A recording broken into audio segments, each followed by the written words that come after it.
Petugas sempat kesulitan mengevakuasi jasad dalam toren lantaran posisi toren yang tinggi dan sempit. Di sisi lain, pemilik toren tak menyangka di dalam tampungan airnya ada sesosok jasad mengerikan. Kita akan perbarui informasi dari TKP, sudah ada Anan Surya di sana. Silahkan Anan.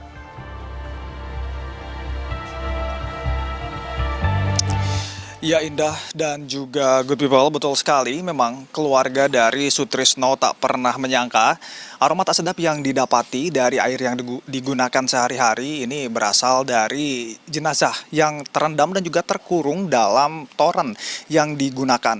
Dan memang setelah berhari-hari jenazah yang kemudian didapati sudah membusuk dan kemudian mengeluarkan danur atau saripati mayat ini kemudian tercampur dengan air yang digunakan dalam keseharian Sutrisno dan juga keluarga. Dan bukan hanya Sutrisno dan juga keluarga, karena memang toren yang kemudian menjadi tempat ditemukannya mayat ini menjadi toren yang digunakan untuk mengairi 3 rumah. Jika kita melihat, ini merupakan rumah dari Sutrisno dan kemudian di sampingnya ini merupakan rumah dari tetangga Sutrisno, dan juga ada satu rumah lagi yang kemudian menjadi rumah yang mendapatkan air dari toren yang sama. Dan memang untuk keluarga Sutrisno sendiri kemudian langsung mengungsi ke rumah mertua dikarenakan untuk kebutuhan MCK untuk sementara toren ini kemudian sudah copot begitu, sehingga memang untuk kebutuhan MCK harus beralih ke tempat lain. Dan untuk lebih jelasnya saya akan ajak Anda untuk berbincang dengan salah satu warga yang juga mendapatkan air dari toren yang sama. Sudah ada Ibu Rizka. Selamat pagi, Bu Rizka. Selamat pagi.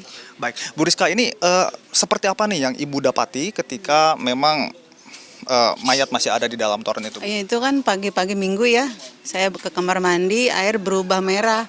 Terus saya bingung tuh, ini kenapa air merah? Biasanya kan airnya nggak merah kayak gini. Kadang-kadang sih airnya di sini emang jelek ya. Kadang-kadang merah tapi nggak kayak gini. Saya bingung dah itu. Tapi saya tetap aja makan, nggak ada air lagi ya. Terus pakai biasalah nyuci-nyuci begitu. Terus besoknya Senin itu pagi-pagi udah berubah, agak berbusa airnya.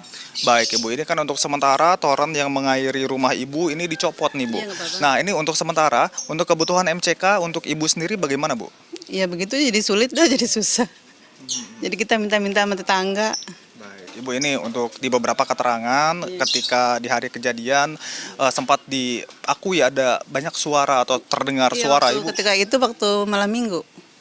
Malam minggu saya lagi di depan TV, ada suara kayak orang berantem, wow, wow, gitu. Terus saya bilang sama anak saya, Andi itu apa? Kayak suara berantem, kucing apa-apa. Coba Andi tengok.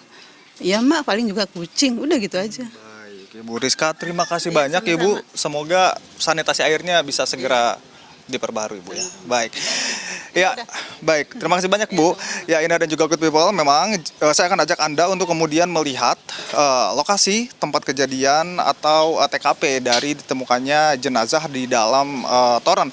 Jika kita melihat, ini merupakan satu gang yang memang tidak bisa dilalui dan juga tidak bisa diakses karena dari beberapa titik ini kemudian memang tertutup, dan dari titik inilah ini juga sudah dipagari oleh beton begitu, dan juga kemudian dari beberapa celah juga itu merupakan jalan buntu yang kemudian memang tidak bisa dilalui. Dan memang dari beberapa pengakuan warga ketika sempat mendengar adanya suara, warga kemudian berspekulasi bahwa suara-suara itu merupakan suara dari kucing. Dan memang pengakuan dari keluarga sendiri, kemudian almarhum atau mendiang ini kemudian terakhir kali melakukan kontak dengan keluarga pada malam minggu, dan juga kemudian setelah jenazah ini ditemukan dan dilakukan otopsi, jenazah juga ini kemudian sudah dikebumikan pada Selasa malam, tepatnya pada pukul 9